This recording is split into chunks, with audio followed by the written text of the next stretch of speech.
안녕하세요. 류용수 보험사입니다. 오늘의 주제를 개인회생 월 변제금을 내기 어려울 때는 특별면책 신청을 통해서 한 번에 해결하세요 라고 잡아봤는데요. 우리가 보통 개인회생 월 변제금을 몇 개월 동안 내죠? 보통은 36개월, 최장 60개월까지 합니다. 그래서 기본적인 거는 36개월 아니면 60개월까지. 이 60개월까지 늘어나는 이유는 개인회생의 가장 중요한 원칙이 뭐죠? 청산가치 보장의 원칙. 즉 내가 가진 재산보다는 1원이라도 많이 갚아야 되는 원칙입니다. 그래서 개인회생 들어가려고 했는데 재산이 3천이다. 이 36개월 동안 갚아야 될 돈이 합계액이 2천만 원이다. 라고 하면 안 되는 거예요. 이거보다 많이 갚아야 돼요, 재산보다는. 그래서 이 3천만 원 이상이 되게 하기 위해서 계속 개월수를 늘리는 거예요. 37개월, 38개월, 39개월 계속 60개월까지 늘렸는데도 내 재산보다 돈을 덜 갚는다. 그러면 개인회생 자체가 안 돼요. 근데 이런 것들은 제대로 된 회생파산 전문 법무사님이랑 상담을 하시면 이건 안 됩니다 라고 돌려보냅니다. 이게 정상적인 사무실이에요. 어제 저한테 의뢰 오신 분도 재산이 너무 많으세요. 급여는 250인데 그러면 뭐 1인 가구 기준으로 해서 한 달에 100만 원씩 갚아서 60개월 갚아도 얼마입니까? 6천밖에 안 되잖아요.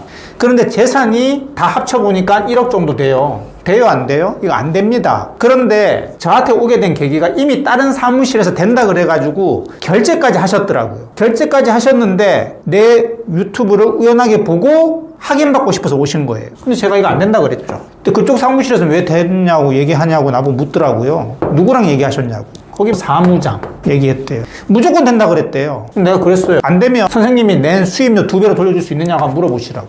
결국은 환불 받았습니다. 환불 받고 가지고 있는 재산 좀 처분하시고 내년에 저랑 같이 진행하기로 했는데요. 이런 원리인데 내가 도저히 돈을 이제 36개월 동안 내다가 혹은 60개월 동안 내다가 내가 책임질 수 없는 사유. 즉 내가 원래 회사에 잘 다니고 있었어요. 급여를 한 300씩 받다가 잘 다니고 있었는데 갑자기 해고당했어. 근데 요즘에 바로 취직하기가 또 힘들죠. 취직이 또 바로 안 돼. 근데 한 달에 내가 한 200씩 법원에 내기로 했는데 회사를 다닐 때는 낼 수 있었는데 지금은 여력이 안 되는 거예요. 그럼 그럴 때 어떻게 하는 거냐? 개인회생이 폐지될 수밖에 없는 거냐? 폐지됐다가 다시 재신청해야 되느냐? 아닙니다. 바로 특별면책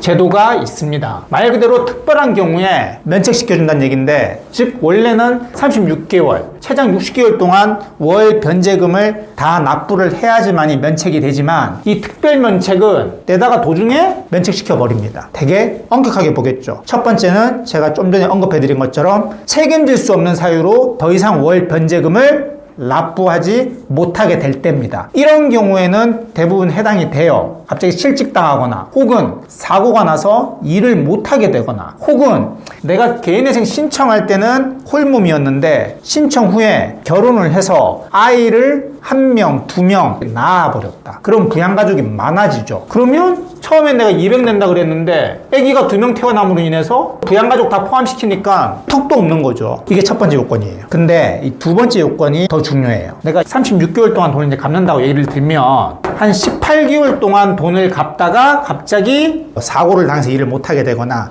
혹은 해고를 당해서 일을 못하게 되거나 혹은 결혼을 해서 아이를 낳았는데 부양가족이 많아져서 내가 그 돈을 감당을 못하거나 이런 사고가 발생했어요. 그런데 이 18개월 동안 낸 돈의 합계액이 있을 거 아니에요. 이 돈이 청산가치, 즉 내 재산보다는 1원이라도 많이 갚았어요. 내가 개인회생 들어갈 때 내 재산이 2천만 원이었다. 그럼 18개월 동안 법원에 매달 낸 돈의 합계액이 요 2천만 원 이상은 돼야 돼요. 그래서 이 두 가지 요건을 충족해야 됩니다. 첫 번째, 내가 책임질 수 없는 사유로 인해서 더 이상 월 변제금을 납부하기 어려워졌다는 사정. 요거는 의외로 쉬워요. 그런 사고가 발생하고 그걸 소명을 하면 되니까. 문제는 두 번째예요. 내가 그 사고가 발생하기 전, 사건이 발생하기 전 까지 냈던 돈의 합계액이 내가 개인회생 신청 당시 내 재산, 청산가치 이상이 되어야 된다는 겁니다. 이게 안 되면요, 그걸 채워야 돼요. 그러면 특별면책 신청을 해서 특별면책을 받으면 남은 돈은 안 내도 면책이 됩니다. 이게 바로 특별면책 제도입니다. 그래서 개인회생 월 변제금 내다가 갑자기 회사에서 해고되거나 사고를 당하거나 이러신 분 많으시잖아요. 많다기보다는 종종 발생하거든요. 그런 경우